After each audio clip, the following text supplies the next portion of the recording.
All right, Act with Cake Trades with another crypto update. Um, Over the weekend, you'll recall if you watched our video, and if you didn't, you should subscribe to our YouTube channel. I mentioned basically a scenario like this. I thought we would sort of get a slow grind up and then come back down, but I said if we break this channel, we're going to come up, bounce, back test, and then go down, and that's basically exactly what we did. And for Bitcoin, that implied a move from 28,000 to basically 21,000.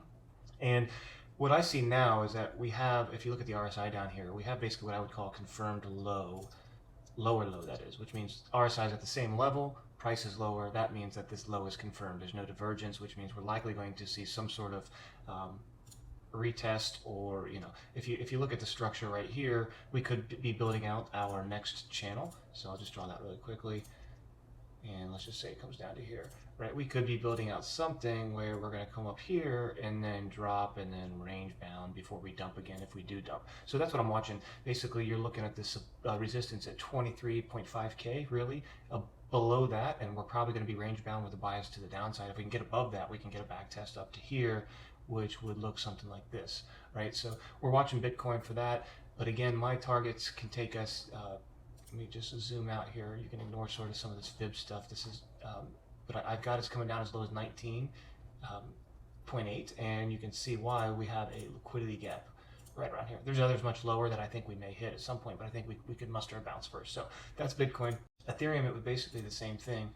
We had a huge range here, and it was tough to short because it looked like we wanted to bounce, and I said we may get something like this where we come back down, but instead we ended up coming down here, a very small bounce, and dropped. And to me, we're building out the same structure. So if I was going to build a range out, let's just say something to the effect of this, we could bounce up to here, and then that's going to be our test at right around 1290 to 1300. So we're going to see if we can get above this. We can probably get a back test and fill into these liquidity zones in the 1600s. But if we get to 1300 and 1290 and fail, we're probably going to come down and fill this wick, if not set a new low. I think if I zoom out here on Ethereum, it's a heck of a move so far, but we still got liquidity gaps down in the high 700s.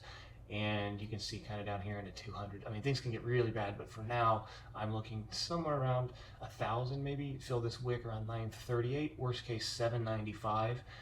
And then I think we get a bounce at some point. I just don't know to what extent. But we're still in a downtrend, still looking to short rips. But given the depth of this move, and we're sort of trying to recover here, I wouldn't be surprised if we try and muster a bounce. So that's what I'm watching. Good luck.